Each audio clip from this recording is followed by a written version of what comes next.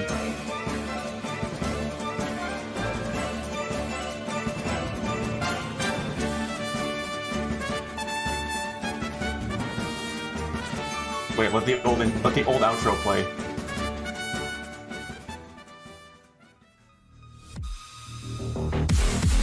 Oh, who misses the old outro, guys? Ah. God, I love the old outro.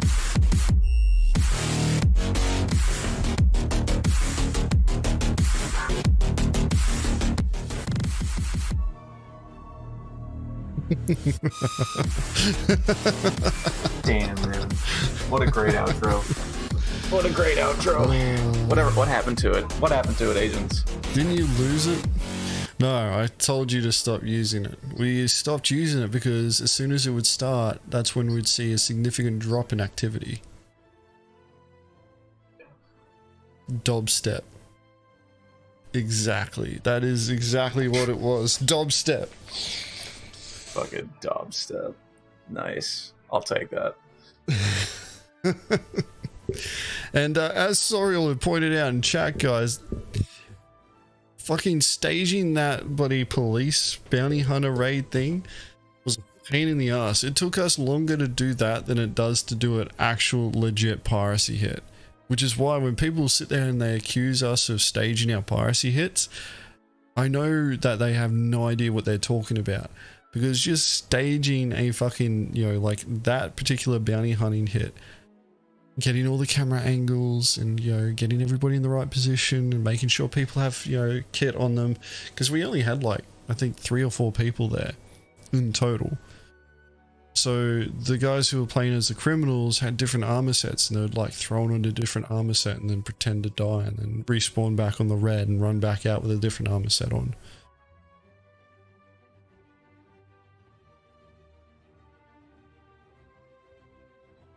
But yes, that's a good cop scene.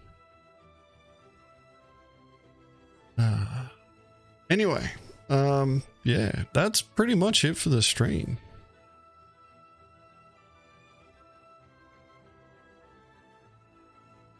So long, farewell.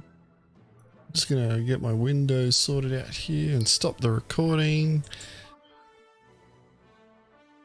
So yeah, that's it for the stream, guys. A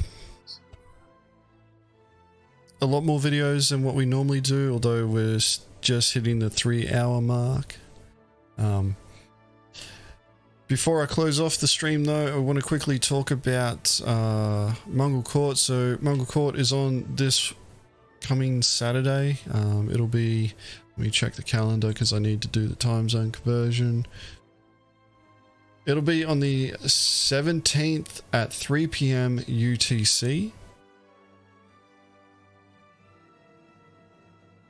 And it will be, the guests are, well, the topic that we're going to be discussing is how 318 is going to impact industrial gameplay.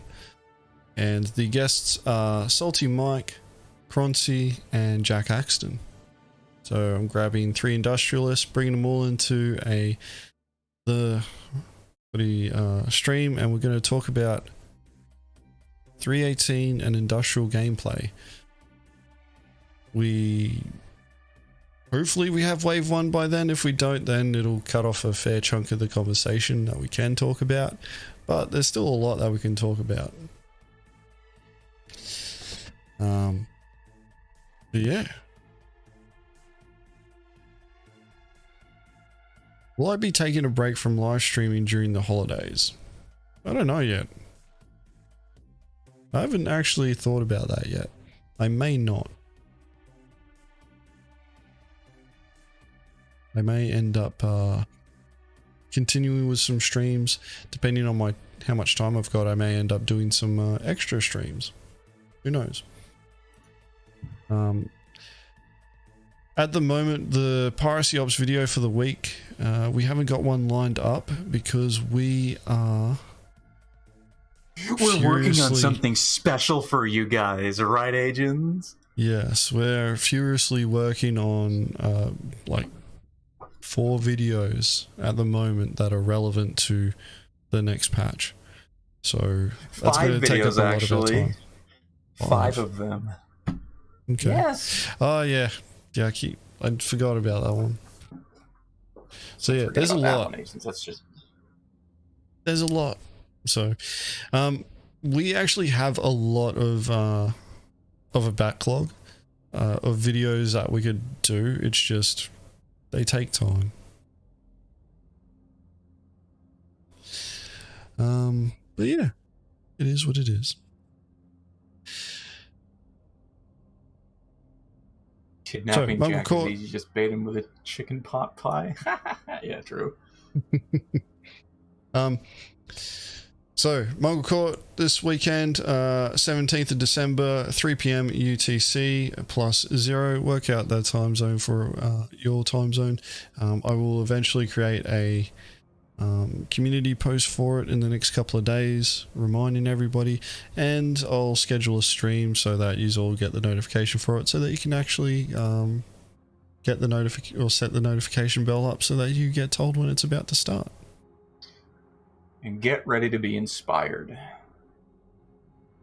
Yes, thank you very much for coming along for the stream, everyone. Really appreciate you guys showing up. Make sure you like. If you haven't subscribed, feel free to. If you don't, I don't fucking care. Your views matter more. Hold on. Scott. So, okay, so clicking exit in-game and call it combat logging. Now, what's wrong with it? Part of the game. Part of the game, agents. It's endorsed by CIG. So is shooting ships on pads. Why are people getting upset when you shoot them? It's part of the game, right? Just like exiting the game. No, the issue isn't the action of exiting the game. The issue is the action of taking the easy way out, in the sense that you are denying others the prize that they work for. And it's denying gameplay as well. So arguably, combat logging is griefing. Thoughts on that? If we come around to that point, yeah. Thank you very much for the Viking money. I remember the thing. Thank you very much for the super chat there, exploitation. Viking money. I know it's Viking money. I just can't remember what it's actually called. I just know it's Viking money. It's $20. Appreciate it. Thank you very much. Thank you very much, mate.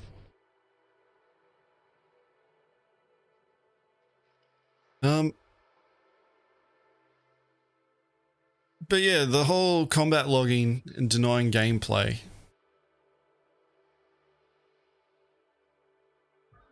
It's one of those situations where it's like, yeah, fucking Norwegian crowns. Okay, Norwegian crowns. I'll try and remember that for next time. I just remember it as Viking money. That's why I just looked at it and went, I don't know why I immediately thought of Korea first. And I'm like, no, it's not Korean. It's fucking Viking money. But thank you very much for the super chat, mate. Really appreciate that. But what's wrong with combat logging? You're opting out of gameplay, really. I don't see the sense in doing it.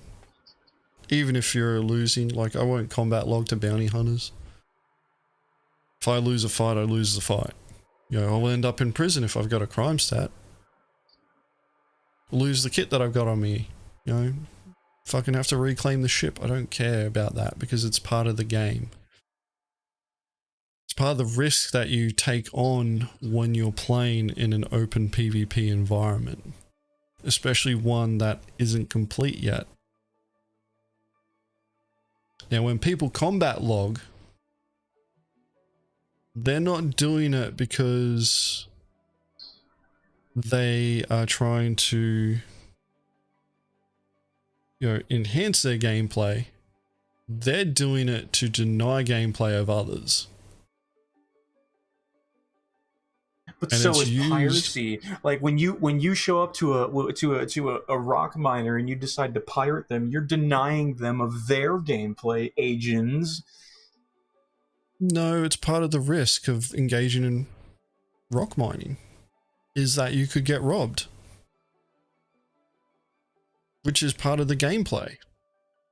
But part of piracy is that, you know, it's part of the risk of engaging in piracy because people can combat log. Say that again. Part of the risk of piracy is that people can combat log? No, that's not part of the risk of piracy. Like, the intent of the game designers is not... So, combat logging right now is used as a method of denying victory to the opponent.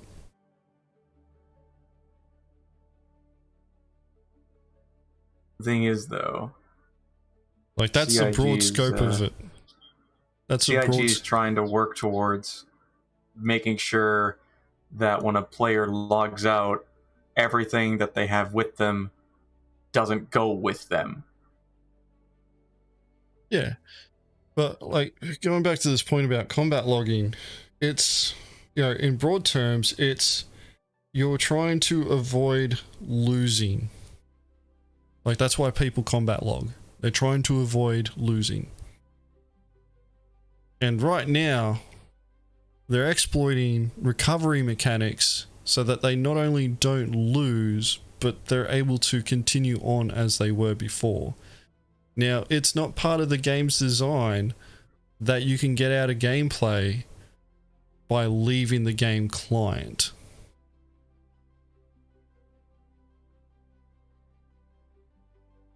Like, you know, like, this applies to, you know, bounty hunters trying to take down criminals. This applies to pirates trying to pirate cargo haulers and miners. You're not supposed to exit the game to get out of the encounter. That's not intended. Thank you, Donnie.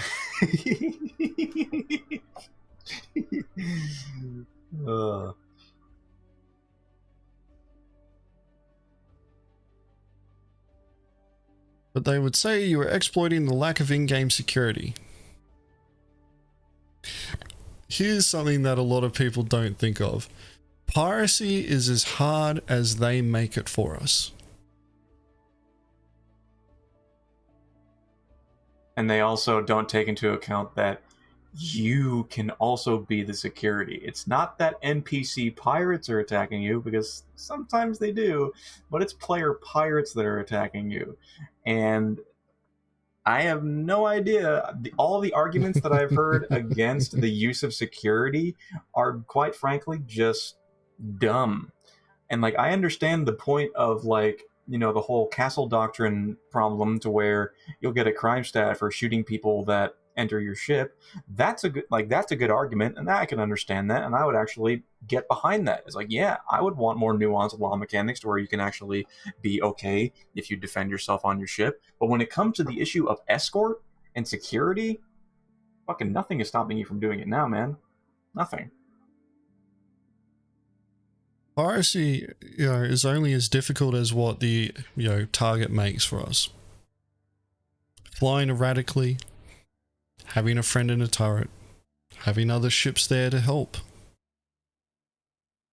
makes it more difficult for us. We have been giving the solution to people on how to beat us, and they keep making bullshit excuses. And they don't want to do it. They don't want to do it. We give them the fucking tools. We show them how to do it. Look, Scott, it's not our fault that they're fucking not interested in group gameplay. Like, that's not our responsibility. We don't have to account for that. That's their problem, not ours. If they don't want to play in a group, then they need to accept the risk of what they're doing. Because guess what? When that derpy AI gets fixed, they're not only going to be contending with player pirates showing up in groups, it's going to be AI pirates showing up in groups. And then what? Oh, I'll rely on the fucking, AI security to defend me. AI security is probably going to get smashed too.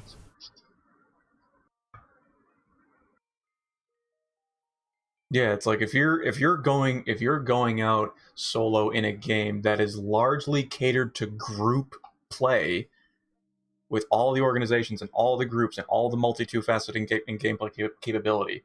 It's like, if you're going out solo and you're doing things that are of value to pirates, you have to accept the risk that you're going to get pirated. You're going to get overwhelmed by a superior force that prepares, plans, trains, and does all this on a weekly basis. And to say that we shouldn't do that because of that guy, it's such a weird notion. Like, it's also like expecting us to, go easy on people. It's like, oh, like if we look at somebody and they're new to the game, because we look them up, and they're new to the game and they're in a shitty little ship, for us, there's no value in hitting them.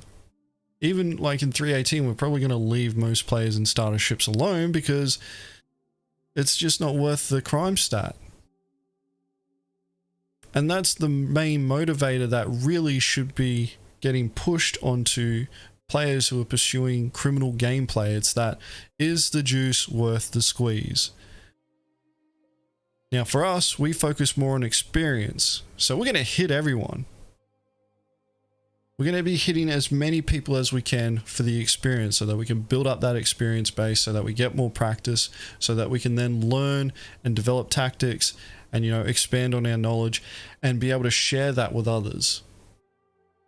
When we give feedback to CIG, it's not from this bloody theory crafting, oh yeah, bloody, I did, I think it should be like this because, this is, I watched your fucking ISC and bloody, I'm flying off the handle because I don't like what you guys said. We come from the perspective of, we've been doing this for so long now, we have a pretty good idea of what's going to happen if you implement this thing in. Talking about distortion damage, talking about it a lot and giving feedback to CIG and saying, hey, like when they changed the way that EMPs worked, gave feedback on it, it got changed so that it was still at least somewhat viable. We had to, adapt, but we still, worked within the confines of what CIG gave us. But at the same time, we gave them feedback that provided value to them, as opposed to just flying off the handle and reacting to things that are going on, that's things that CIG say.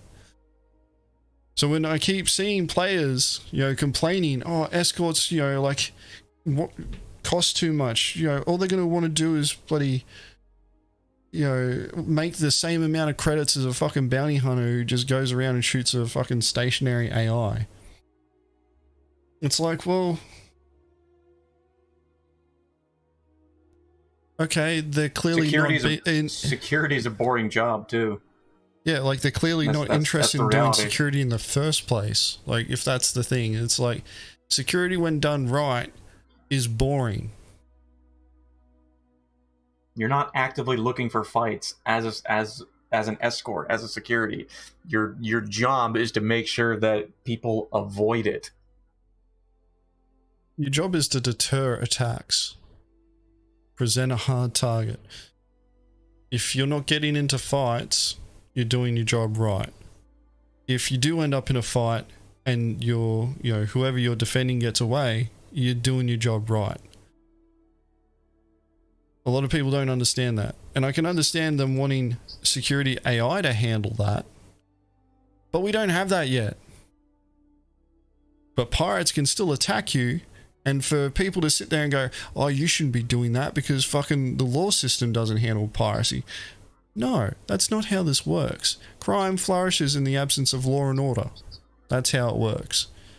You want to stop the bad guys from doing the bad things, you need a good guy with a gun there. That's the way it works. That's why, modern civilizations have police forces. So when you see these excuses keep getting pushed out, you know, you got to look after it. You know, you guys are going to ruin the game. You got to be more fair to the fucking, you know, people. One guy in one of the most recent videos that we released was like, oh, you guys should like throw the hit and let the other guys win. And it's like, why? Fuck off. We're not doing that. We don't hand out participation trophies. We don't sit there and go, there you go, champ, fucking good on you for bloody, you know, being a good target. We'll let you kill us. It's like, no, that's not how this works. We fucking train our asses off. We may not have seen any targets for the last 3 hours. And this is the first person that we see. We're not going to sit there and go, well, you know, we should give this guy a win so that he doesn't fucking leave Star Citizen. If they leave Star Citizen after getting pirated, they weren't ready for the game and they probably never will be.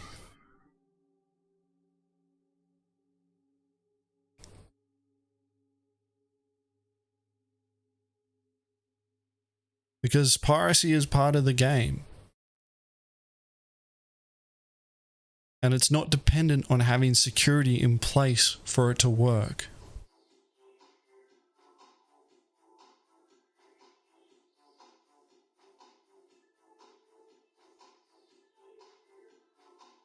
Anyway, that's enough of my rant. We actually got a bit of a rant in there. Let's end the stream now, as I was saying before. Thank you very much for coming along. Mongrel Squad coming this week.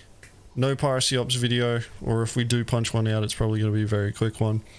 Got a lot of videos coming down range very soon that ties in with 318.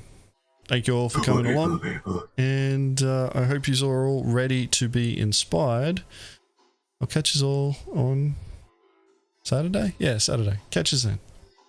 Say bye, Good day, Dobbs. everybody.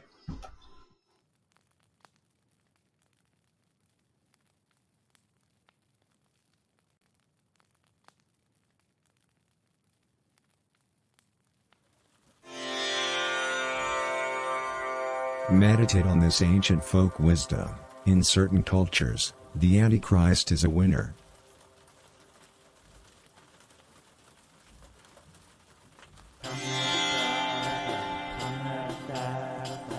Contemplate this old proverb, confront truths and act cowardly. Get a life.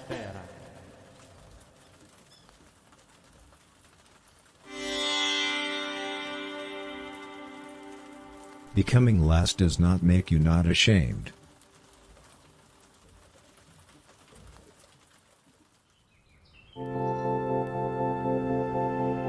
Is it time to quit undressing?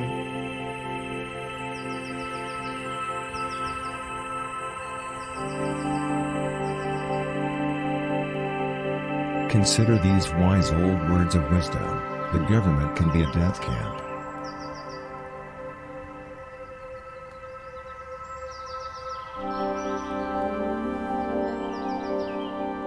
If you are not experiencing the madness of existence, you are probably first.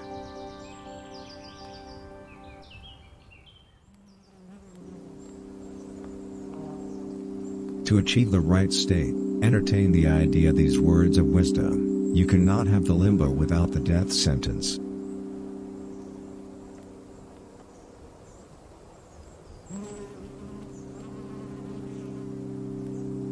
If you are in support of bad chaos, you have no idea what bad chaos is.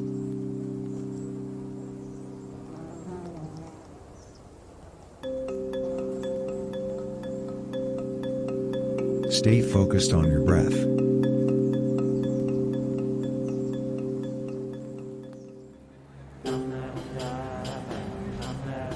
Keep repeating to yourself, my existence is purposeful, my existence is purposeful.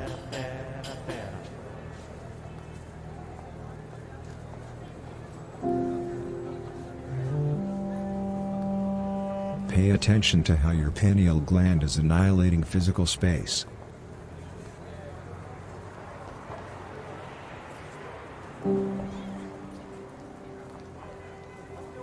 Schools are only in your head.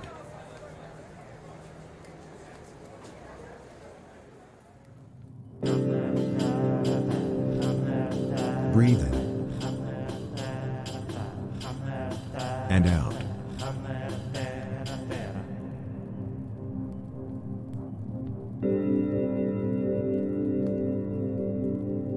Become intoxicated.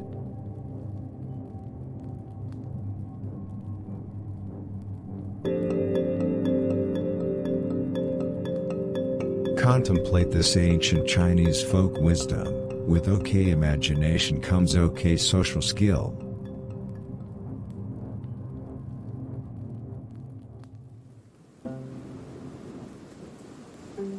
Extend your mind against your mind.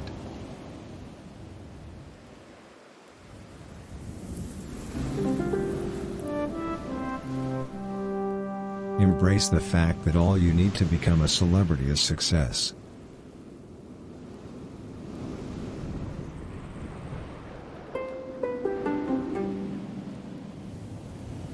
Force your body to free your teeth.